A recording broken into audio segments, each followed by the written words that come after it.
H-Town, what it do? I am Nick Stevenson, aka the president of Houston Sports. He is Ruben Calvillo, Mr. 713. This is the Twin Toros Podcast. Everybody, thank you so much for tuning in. Really quick, thank you guys so much to everyone who tuned in to the last episode. We got 3K plus views. The loyal listeners, whether they be Ruben's, whether they be mine, whether they be the loyal listeners to ESPN Houston 97.5. Thank you guys so much for letting us be a part of your family. Ruben, I don't know about you, but when I saw the numbers and when I've seen the support that's going on, man, it makes me feel good about repping the city of H-Town. Hey, man, when I see, the results we get when we drop a video, it's very surprising. It's numbers that I didn't even do when I first started a podcast. So yeah, for sure. We're going to keep this going, man. We're doing fantastic.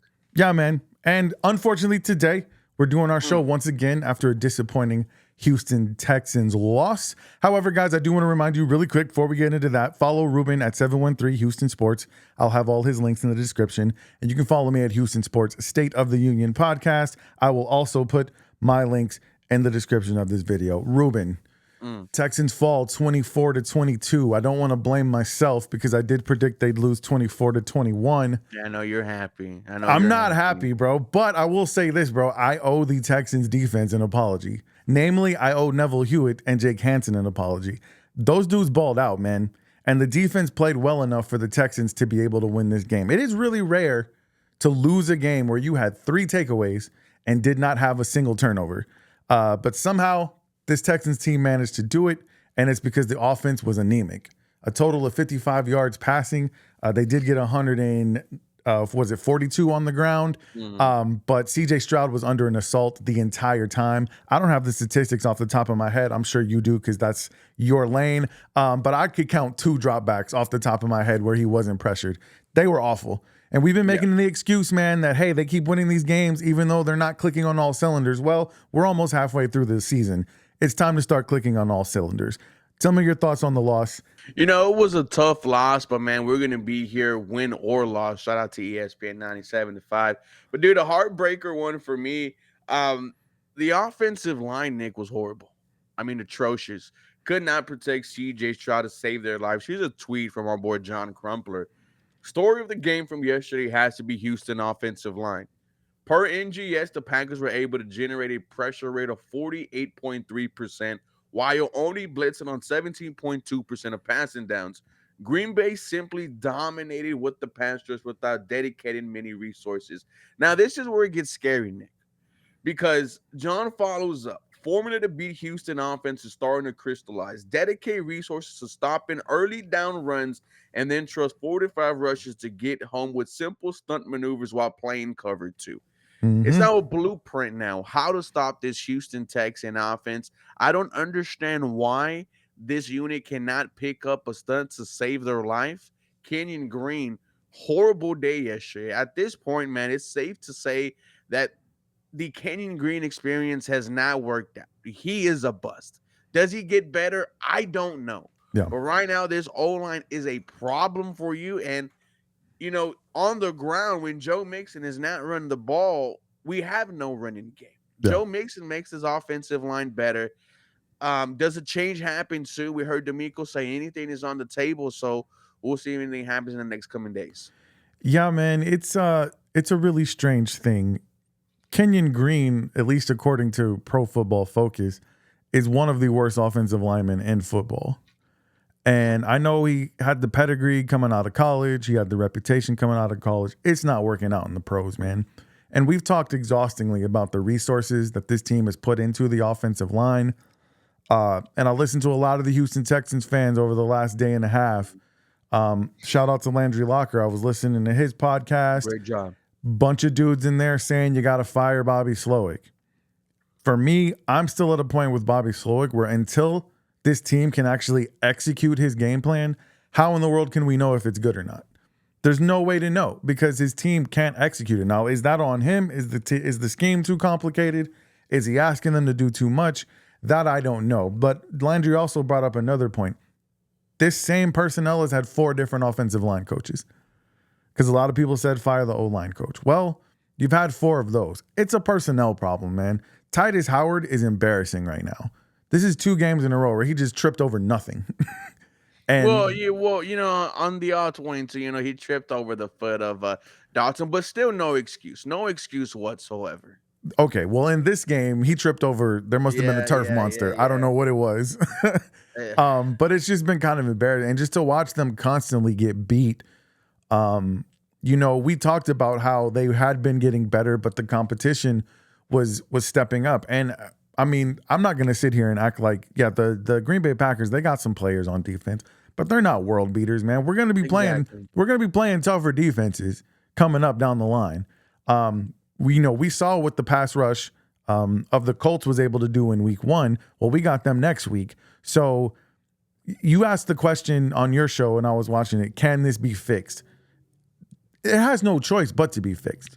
I don't think it can though, Nick. I really don't. We're 7 weeks Well, in, right? Like you are what you are. when I say this, the only way to fix it is they just have to play better. And DeMeco Ryans said as much. There's no trade that's going to happen. There's nobody sitting on the bench. It's just embarrassing. Last year, the offensive line started off protecting badly. Oddly enough, it was the backups who came in. The Pattersons, the George Fants. Those are the guys who came in and actually started pass protecting really well. Now, we still had some issues with the run game, but it's just at this point, I agree with you. They are who they are. There's no personnel moves that are coming. This is the team that the Texans have. This is the team that has to play better. So if you got to scheme it up different, if you're Bobby Slowick, get the ball out quicker, try to get the ball in the hands of your playmakers early. I don't know what the solution is. Like, I don't sit here and pretend that I'm going to be a X's and O's savant, but what they're doing on offense right now is not working. I just don't even have any confidence that Bobby Slowick is going to change his scheme up, right? We've been asking for a, adjustment all year.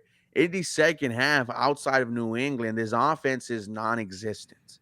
Yeah. And that's why you have a lot of people saying, get rid of Bobby Slowick. I personally don't think it's going to happen. Like you said, there is no personnel moves. There's going to be no trades for the offensive line. They're not going to bring up anyone off the street. I do think maybe a firing of the O-line coach might do something, right? Because this will be a firing under the regime of DeMeco Ryans.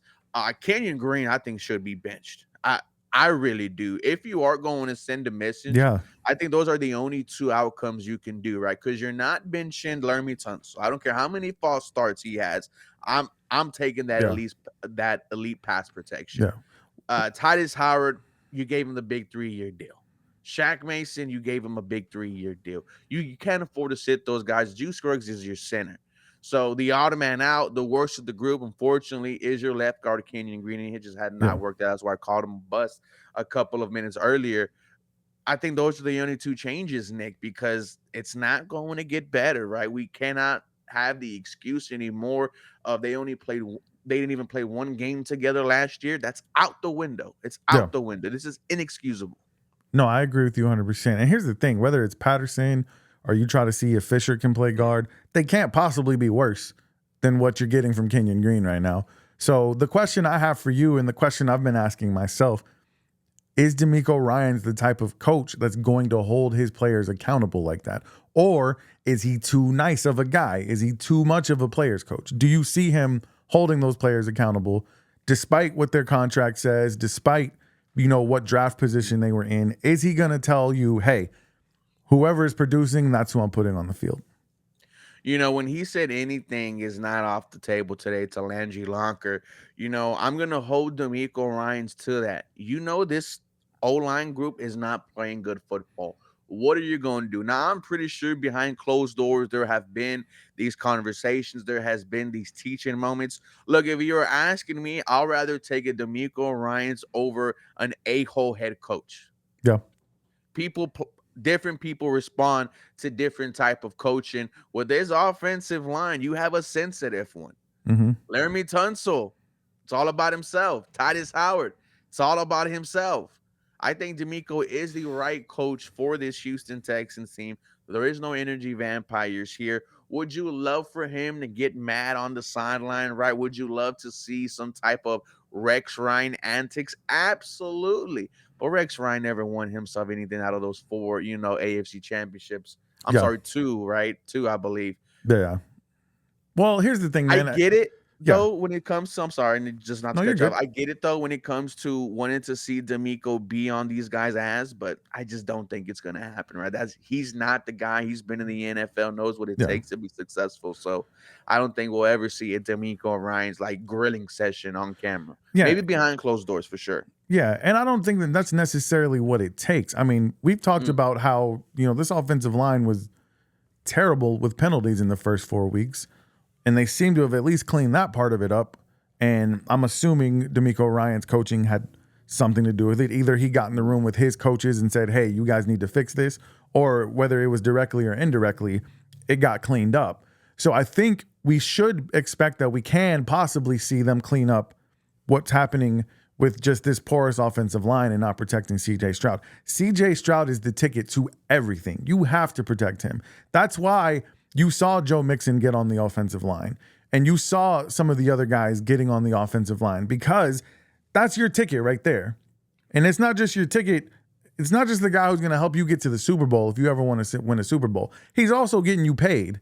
Like, if he gets you dubs and he's getting you time, you give him time to throw and he makes big plays and this Texans team is winning, you're going to get paid money down the line. So everything rides on him being healthy. And if he keeps taking the hits that he's been taking, I knock on wood, man, we're going to see CJ Stroud take an injury that's going to put him out. And then this entire season has a completely different complexion. Are you talking about that big hit that he took when he ran the football? That one was a little bit on him, and I appreciated his aggressiveness on that. But I'm just talking about the hits he's taking in the backfield. Well, I agree. I mean, this is not the year Lermy Tunsil and Titus Howard to not care, right? You've blocked for Deshaun Watson, Jeff Driscoll, Davis Mills. You know what it's like to block for those guys, and then you know what it's like to block for number 7. Yeah. This is not the year to, for you to be lackadaisical. This is not the year to try to be making business decisions. We have a franchise guy. It goes back to what DeMeco Ryans talked about as soon as he became the head coach. The swarm mentality, special work ethic, and relentless mindset. I don't think our offensive line has that. I don't see the nastiness like Azeez Al-Shaair on the defense. They're getting their ass kicked, man. They're getting blown off the ball. It's just plain and simple. Like, and how do you coach Trent that? Williams just, willing to take on an entire, opposing sideline. They're scared of Trent Williams. No one's scared of Larry. I'm glad you brought that up, man, because I don't know if you remember last year. I can't remember. I think it was the Colts game. One of the defensive linemen hit CJ a little too hard, and it was our backup O lineman who came. I believe it was Patterson. It was Fant who got in the face of that guy and protected their quarterback. When you saw that hit on the sideline yesterday, I did not see not one offensive lineman get in the face of anybody and defend CJ Stroud in that moment. That may seem like a small thing, but man, to me, like, that's a huge deal. Like, why are you not in the face of these people protecting your quarterback? And it can't be. Look, we all know what a great teammate CJ is. It's just, I don't know, man. I just, like you said, I don't see that fire, that nastiness. That it's almost like their will is being. They're not imposing their will on others. The will is being imposed on them. And I don't know what that does to a player's confidence or whatnot. But I mean, they're watching the film. They're watching themselves get their ass kicked. So, like I said, I'm not going to pretend to know the solution. It just has to get better. We can't sit here and say, oh, well, this is it. No, if you have the aspirations that this team believes that they have, it's going to have to get better. Now, the O-line wasn't the only problem. I would say it was the main problem. I want to talk about Tank Dell really quick. He didn't catch a single ball yesterday. Do you chalk that up to the fact that CJ didn't have time to get the ball to anyone, or does Tank Dell hold some responsibility there as well? Where has Tank Dell been all season? Now, I know he had a good moment against the New England Patriots, but that's about it. Remember on Sunday Night Football, Tank Dell said, I'm built for the lights. And what did he end up with? I think it was -3 receiving yards. Yeah. This has not been number 3's year. And what was crazy is because last season, I'm pretty sure at this point we were saying, is Tank Dell the number 1 option for CJ Stroud? 7-12 is good, but 7-3 is electric. Yeah. And we have not seen that electricity all season, man.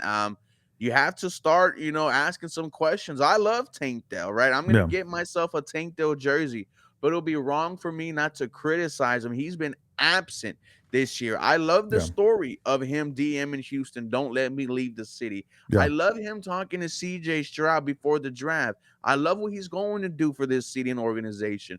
But you need to start playing on the field, Tank. We need it. We need it Yeah. with Nico out. No, absolutely. And it's funny you brought up the Patriots game because the touchdown that he dropped after Same thing. after the interception from Hewitt, it was pretty much the same play. And he just flat out dropped it, man. And I can cut him a little bit of slack because we already talked about how much CJ was pressured. But where were the quick hitting plays? Where were the screens? Find a way to get these guys involved. And that probably goes back to Bobby Slowick, which I have been a Bobby Slowick defender. If you know anything about me, you watch enough of my content, I try to be patient in situations like this. So I'm always trying to be in the defense of people, but there's some things that are just indefensible. And at a certain point, all of my defending of Bobby Slowick and of the offense, like I said, we're almost halfway through the season now. It's time to start figuring some things out and getting it together. But I mean, the offense overall, I mean, Stephon Diggs didn't have a great day either. It was anemic, man. It was really, really tough. But all that being said, here's the thing. With all of that going wrong, you still had an opportunity to win this game. And that's where I'm glad you brought up DeMeco Ryans, because there were some at least questionable coaching decisions, some missed opportunities that we saw during the game. I want to start with the possible backwards fumble that Jordan Love may have thrown a backwards pass that was fumbled. I think at minimum, even if you think it was a forward pass, that's one you got to look at, right? I mean, it was close enough where let's at least get the red flag in there and throw it. And I don't know what their process is. And this is what I wonder, and I want to know your thoughts on this. Yes, DeMeco Ryans is the head coach, but he calls the defensive plays as well. Is that taking too much of his attention away from his head coaching duties to where maybe if someone else was calling plays, he could be more focused on things like, hey, let me get my ear on somebody in my ear to let me know if I should challenge this play or not. What are your thoughts on the head coach calling plays? I'm gonna keep DeMeco there because this is a top 5 defense in the NFL. I mean, top 5, and you were without 4 starters, and you were still within reach of winning this football game. This defense was the reason why you were in this game. Mm-hmm. I initially did not think that it was a backwards pass. I was looking for, Love throwing arm to kind of cross his body over. That's a clear indication for me. That's what we were taught over there at Tasso. That is a backwards pass. Yeah. You see him on the sideline kind of jumping up and down, right, trying to talk to someone. I think it was D'Angelo Ross who ended up getting beat on that exact same play. Throw the challenge flag. Even if you don't think it's going to work, right? Give yourself some opportunity to breathe, some opportunity to kind of calm down what was going on, because the Packers were just moving the football. And on that drive, they were going at 37 every single time. According to Cody Stoops, Jordan Love had a perfect passer rating when targeting D'Angelo Ross. It didn't matter which Green Bay Packer was lined up in front of him. Yeah, that's true. But usually in those situations, you have someone upstairs saying, hey, throw the flag, throw the flag, throw the flag. Like I said, I personally did not think it was one. Yeah. But I definitely think he should have. Should have at least taken a look at it. Where coaches, separate themselves from the great ones, to the good ones. Because the Packers took advantage of the confusion on that very next play. And whether he wanted to throw the challenge flag or not, it was obviously he saw something was not right about the way the defense was set up. So call the timeout really quick. And maybe, I don't know, maybe he was trying to and they didn't give it to him. I didn't. Here's one thing that really bothers me, and I love the Houston media, because there's certain cities where the media is just assholes just to be assholes. We have really, really kind and nice-hearted media people, but sometimes we don't ask the tough questions. Nobody asked him why he didn't throw that flag, at least in the press conference immediately after the game.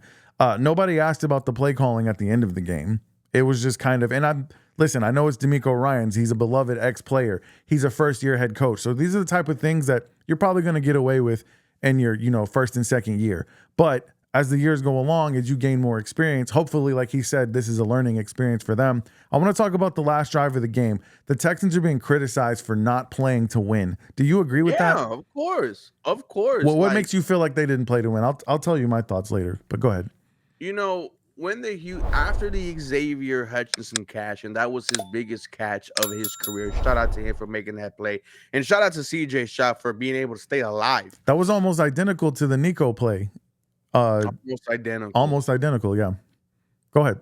You go 2 straight non-effective runs, and it was clear you were trying to, burn the Green Bay Packers timeouts. But then my issue is on 3rd down, you run a play where Tank Dell ends up being on the sideline, a crazy catch, even if he does indeed get 2 hands on it. Clock stop. You still have a timeout, Green Bay. Very conservative. You did not try to win the game. You look at the coach over there in Detroit, Mr. Dan Campbell, he's going for the win every single time. Mm-hmm.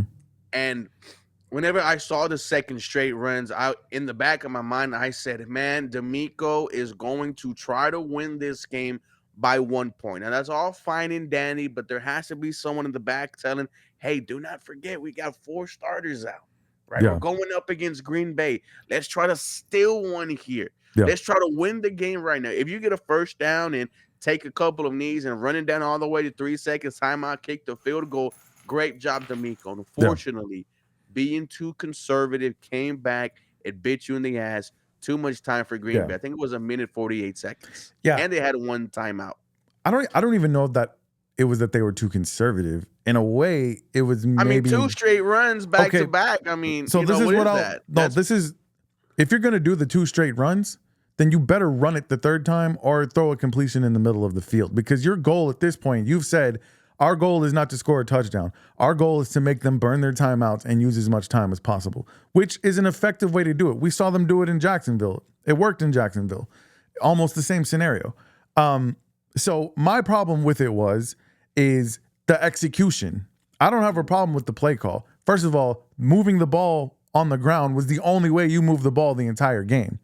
And because you had no passing game, I'm pretty sure Green Bay knew what you're going to do, and that's why your first 2 runs ended you with what? You were 3rd and 15, what did you I believe. Say, Green Bay what?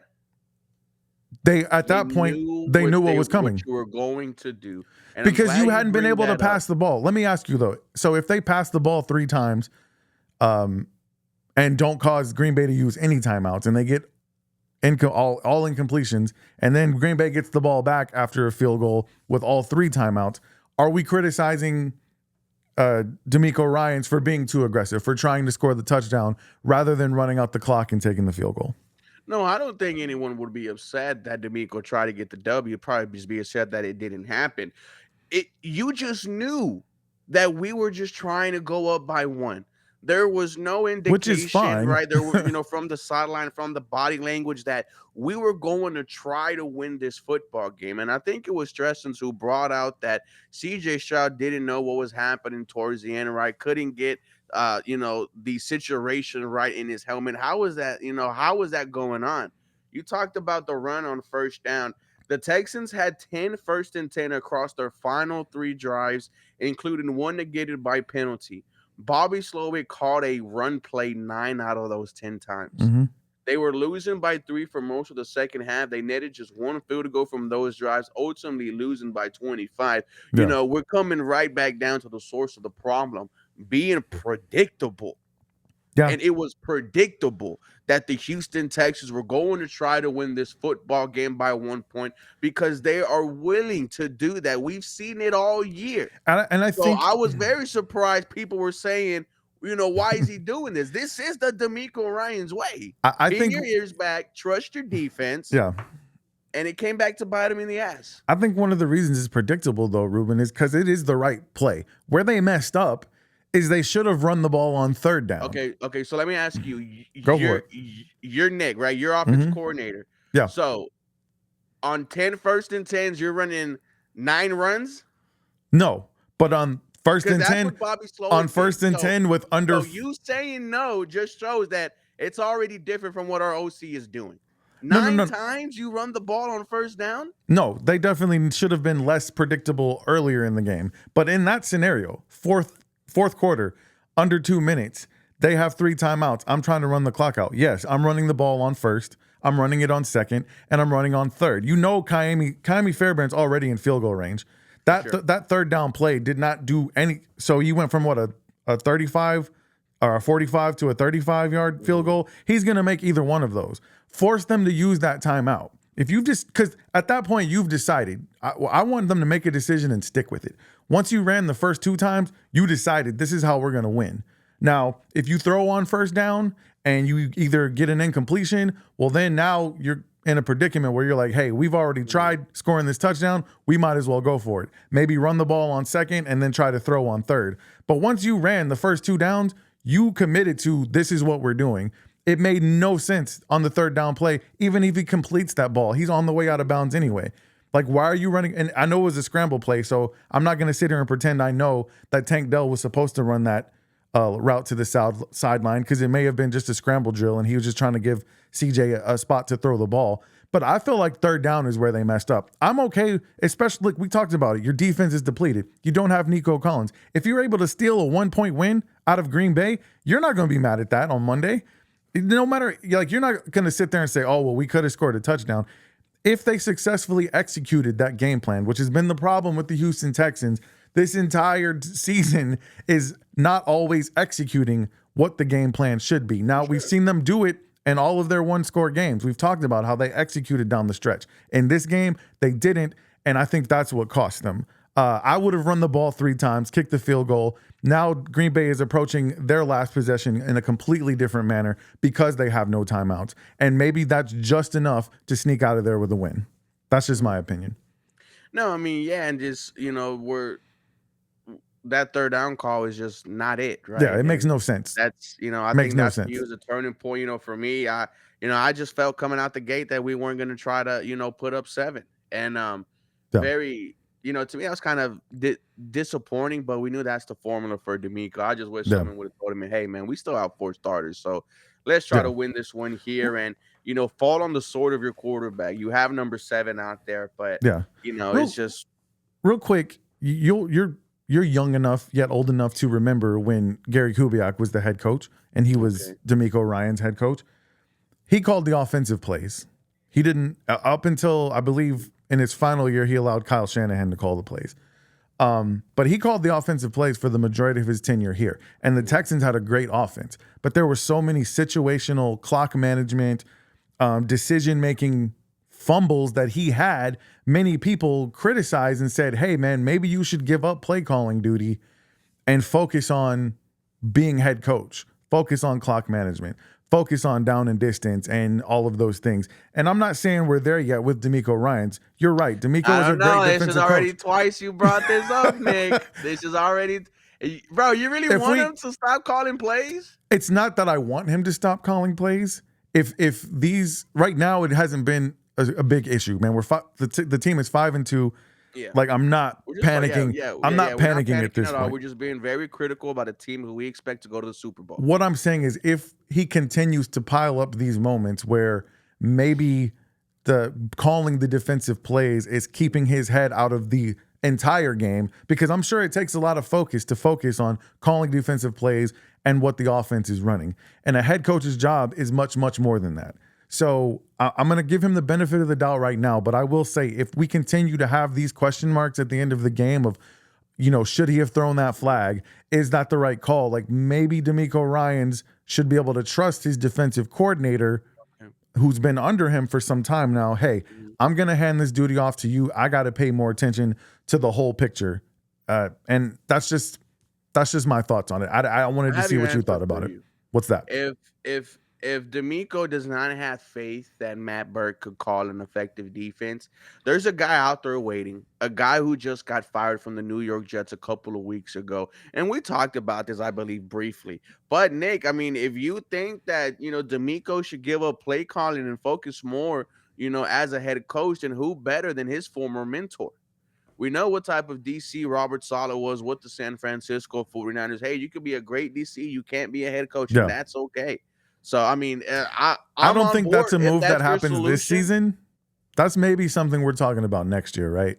Oh, for sure. I don't know if that I don't think, like, the defense is still good. So I don't think it's that much of a problem that you start having that conversation. I don't know. You're making it sound like it is. No, it was a yellow flag for me. It wasn't a red flag, but it was kind of a yellow flag. We look at Bobby Slowick and say, hey, man, didn't you get head coaching interviews in the off season? Right. You're supposed to be in these types of situations. I'm gonna pay you millions of dollars Yeah. so that to have faith that you know what you're doing Yeah. in those situations. So, let's look at Bobby Story once again. Yeah. What are you doing? I don't think you are head coach material, Yeah. so far into this 2024 season campaign. Yeah, well, really, every time there's a loss like this, Ruben, everybody's going to be under the microscope, right? I mean, even the Yeah. guys holding the Well, I chain. mean, there's only one group to blame, bro. It's the offense. Yeah. But the under the microscope list I have was Bobby Slowick, Kyle Strausser, he's the offensive line coach, Kenyon Green. I have DeMeco Ryans on the list. I'm not saying he's in the hot list or anything, on the hot seat or anything, but he's still a young head coach who's learning how to win. And then I had Tank Dell on this list, man, because like you said, from what we expected from him and what he's produced and the opportunity he has with Nico out, it just hasn't been there yet. I still believe in the young man. I'm not giving up on him yet, but he's under the microscope. People are going to be looking at him for a bounce back game coming up against the Colts. People are going to be looking at this offensive line with a really strict eye in this game against the Colts. I mean, you saw Joe Mixon tweet, "Hey man, we'll be back next week." So, and I love that confidence. This is going to be an important game from him. Last time he went against Indy, $159. Look, man, they're coming back to the crib. H-Town is going to be rocking. It's going to be loud in there. I'm looking forward to this game, and I want to see how resilient this team can be after those disappointing losses. We saw how they came back after the Minnesota game. This is, once again, let's just put some things into perspective. At the end of the day, it was a bad day. CJ Stroud did walk off the field with his team having a chance to go up, and the defense did make the plays that they needed at the end. They almost made the plays. There were some of those almost plays. We talked about that when Azeez Al-Shaair dropped a couple of those Josh Allen passes. Those are the differences. When you're playing the good teams, you got to find a way to make those plays. And I think as the season goes on, hopefully we will see them do that. I don't have a lot of complaints about the defense, man. This offense is on watch, man. They've got to be better. This is a game that you probably should have lost but could have won. And that's probably why Texans fans are so disappointed. No, for sure. And, I feel like we're beating a dead horse here. If you have a better offense, you might have won this game. We knew going in, they were just a little bit better, Ruben. Like just a little bit. It ain't even got to be a lot. Just a little bit better. You could have won. I mean, that's it. And I saw one all 22 film, and we were in the red zone. It was when CJ Stroud, got pressured, rolled out to the right, and fired over Dare. You saw Kenyon Green, not knowing who he's going to block. Yeah. And, as soon as he realized it, gives him a little shoulder push. We're talking about Quay Walker here. Of course, that's nothing to him. Yeah.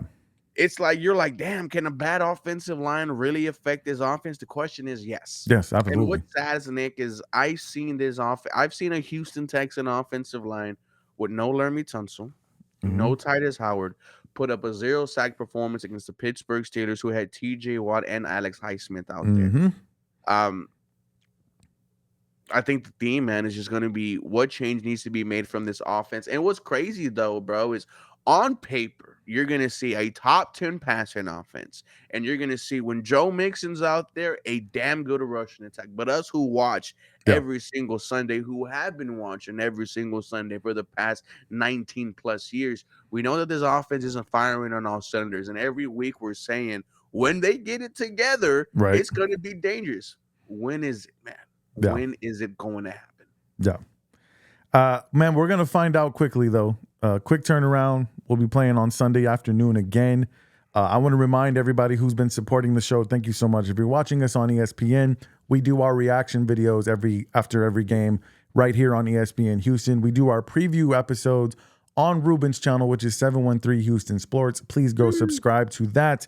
Hit that notification bell so you don't miss anything. Once again, I will have his link in the description. And then you can find me once again at Houston Sports State of the Union podcast on YouTube. And I'll have my social links in the description as well. So I don't want to get too much into the Colts because we're going to do our own video on that. But what do you want to see from this team coming back to the crib? And how do we get a good game and a win against the Colts? I mean, your offense is going to have to just wake up. Your offense is going to have to show you some life. Anthony Richardson, welcome to a top 5 defense. Welcome back to NRG.